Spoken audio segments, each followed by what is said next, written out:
The average amount of time it takes to trough a lower molar is approximately 30 seconds.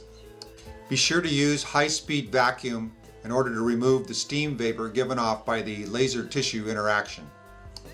As long as the fiber tip is kept in motion, there will be no damage to the collateral tissues. It should be noted that the laser fiber creates less damage to the periodontal ligament fibers than does the packing of retraction cord. And if you are a CEREC user, the diode laser will greatly benefit you. Single tooth crown preparation is probably one of the most frequently performed procedures by general dentists. We use the laser in this application as opposed to retraction cord.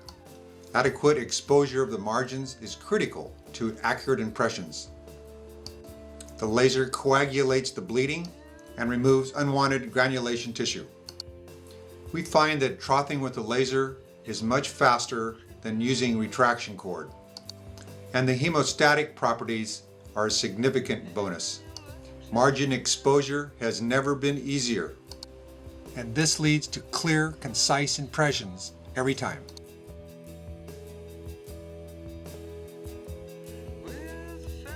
This is a 16-year-old male patient with extensive caries and recurrent decay on teeth numbers 7 through 10. Before placing the restorations, we're going to go around the teeth and coagulate the heavy bleeding interproximally. To do this procedure, we're going to initiate the tip. We're going to use 1.4 watts of continuous wave energy. This is necessary to create a dry field in order to place the restoration. The central incisors will be restored with composite. The lateral incisors will be restored with full coverage restorations. The laterals are in lingual version, so we will be performing crown lengthening at the same time. This will be done in order to create a more harmonious smile line also. The tip is kept moving in a brush stroke fashion. Approximately 2 millimeters will be removed from the facial aspect of the tooth. You'll notice that the only bleeding is from interproximal anesthesia. This also allows us an excellent opportunity to perform laser periodontal therapy around the facial aspects of 7 and 10, which are in lingual version. Be sure and take your time. There's no rush. Always be sure there is a clear visual field. And because there is no collateral damage using the laser, as with the electrosurge, you are able to go back and forth over the same surgical area without fear of damaging the underlying tissues. To maintain optimal cutting efficiency of the fiber tip, you must periodically wipe off or flake off the residue that builds up. Unwanted gingival thickness is removed by gently beveling the surface with the side of the laser fiber. Before reducing the vertical height, be sure to sound the tissue with a periodontal probe so you do not infringe upon the biological width. Always keep the tip moving and periodically stop to remove the residue that's accumulated on the fiber tip. After completing tooth preparation, you are now ready to start with the tissue troughing. At the same time, the laser will coagulate any bleeding that occurs around the tooth. Here the tip is placed parallel to the long axis of the tooth and moved gently in a brush-like motion. Occasionally you will see the fiber tip glow. This is an indication you need to pause for a moment and clean the tip off. To do so periodically optimizes the cutting efficiency of the fiber. After you've completed troughing, you are now ready to take impressions of the prepared tooth. The operculectomy technique allows for easy removal of redundant soft tissue distal to posterior molars. The chronic reoccurrence of pericoronitis, significant periodontal probing depths, or pseudopockets can easily be managed with this procedure. Remove the bulk of the tissue with the laser set on 1.4 watts in a continuous mode of operation with an initiated fiber. Doing so establishes hemostasis, and you are then able to create ideal tissue architecture. Postoperative pain medication is rarely indicated for this procedure. The entire procedure takes less than 30 seconds and is done with local infiltration of the distal retromolar pad. This is the completed procedure, and this is the healed area 2 weeks post-op. Tooth number 18 is indicated for full coverage crown. But first we must understand how we're going to manage the tissue in the retromolar area. A setting of 1.4 watts, set in continuous mode, is used to remove the tissue from the distal aspect. Tissue management here is critical to obtaining a clear impression. It's always important to keep the fiber in motion so as not to create collateral damage to the surrounding tissues. And here is the result 2 weeks later. This is how we manage the tissue around a class 5 carious lesion. There is often a very thin zone of attached tissue, and therefore we use lower power settings. In this case, 1 watt was used in continuous wave mode with an initiated tip. The tip is moved rapidly as to minimize the damage to the surrounding tissues. Controlling bleeding and circular fluids is key to a properly placed composite restoration. Applying the laser to this procedure can save time, reduce frustration and stress. This is immediately post-op, and here is 1 week follow-up.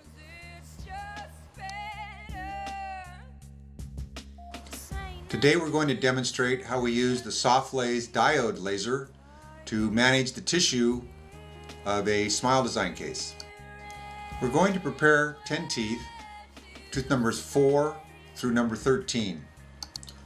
All 10 teeth will undergo crown lengthening procedures. Fortunately, periodontal disease is not a factor in this case. Prior to crown lengthening, periodontal probing was done on all teeth. We find it easier to perform the crown lengthening procedure prior to any tooth preparation to get the optimal harmony of the smile design. We will start on the right side, tooth numbers 4 through 8, and then we will go over to the left side and prepare tooth numbers 9 through 13. Feathering of the facial margins is also accomplished in order to eliminate the ledge effect of the tissue. Always take plenty of time, no need to rush it. The tissue just melts away with very little effort at a power setting of 1.2 watts with an initiated tip. Always maintain a light feather touch brush-like motion when using the fiber, and be sure to operate in a dry field. This is always more efficient than cutting in a wet field. After crown lengthening, you then go on and finish your crown preparations. And you are now able to access the interproximal spaces with your fiber. The laser gives you the confidence of knowing that you're not going to encounter bleeding when taking the impression. When you're dealing with 10 teeth at one time, this is the last thing you want. At first glance, it appears as though we've created quite a bit of tissue trauma. However, the patient in this case will feel very little, if any, postoperative discomfort. Healing is rapid and predictable, and there's no gingival recession. This will be evident later on when we see the final post-op of the completed restorations. We see here the opportunity to go in and clean up some of the tissue around where there was old PFM restorations. We will be placing full coverage lava crowns on this case. The total amount of time we spent in crown lengthening with these 10 teeth was approximately 10 minutes. And troughing takes approximately another 30 seconds per tooth. So all in all, we probably have about 20 minutes worth of total time dedicated to soft tissue interaction with the laser. We are now ready to go in with the brush and scrub the tissue right around the margins so it doesn't interfere with the impressions. Now here is the patient, 48-hour post-op with the provisional restorations in place. This is 2 weeks later at the cement appointment prior to removing the provisional restorations. This is what it looked like immediately after removing the provisionals. And this is 1 week post-op. Chronic inflammation from any source is associated with increased cardiovascular risk, and periodontitis is a possible trigger of chronic inflammation. So everything we do to control periodontal disease is going to be of great benefit for the patient. One of the main advantages of laser-assisted periodontal therapy allows a non-surgical approach to treating periodontal disease, gaining easier access to deeper calculus deposits after ablation of diseased epithelium and hemorrhage control.